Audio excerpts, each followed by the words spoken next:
Carrie Mitchell, an associate professor of urban planning at the University of Waterloo and a fellow at the Balsillie School of International Affairs, started a petition urging the government to reverse its decision and reinstate speed cameras in community safety zones.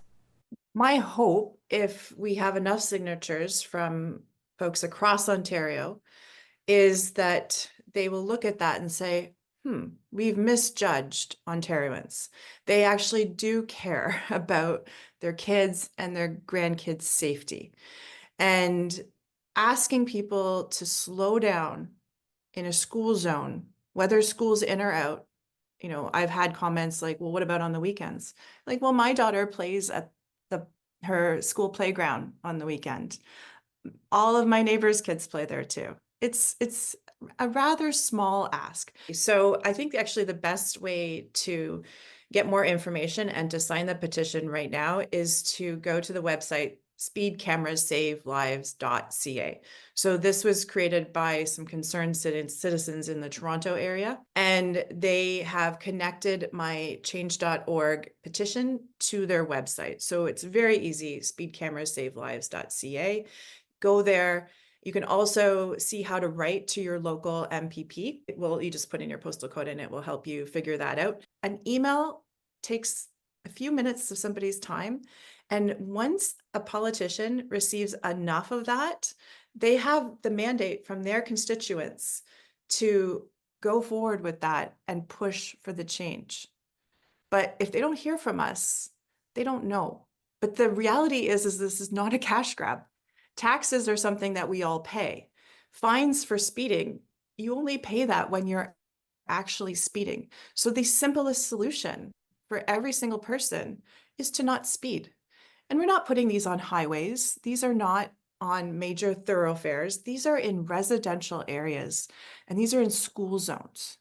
So I don't think it's too much to ask my fellow Ontarians to simply not speed in a school zone. And the data on this are really clear. We know what happens when a child or an elderly person, or even you or I, would get hit at 50 kilometers an hour. It's not a good outcome. Basically giving a blanket statement saying we're going to take away the tool of enforcement on residential roads is so problematic. Engineers often talk about the three E's of traffic engineering. It's enforcement, education, and engineering. So the redesign of roads. And I kind of liken it to a three-legged stool. Like when you take away one of those key pillars, you're cutting off one of the legs that traffic engineers have to be able to effectively manage traffic in our cities. And in this case, in our residential areas and our school zones. And why on earth would we do this? Why would we cut a leg off a stool? It just doesn't make sense to me. So this is why I started the petition.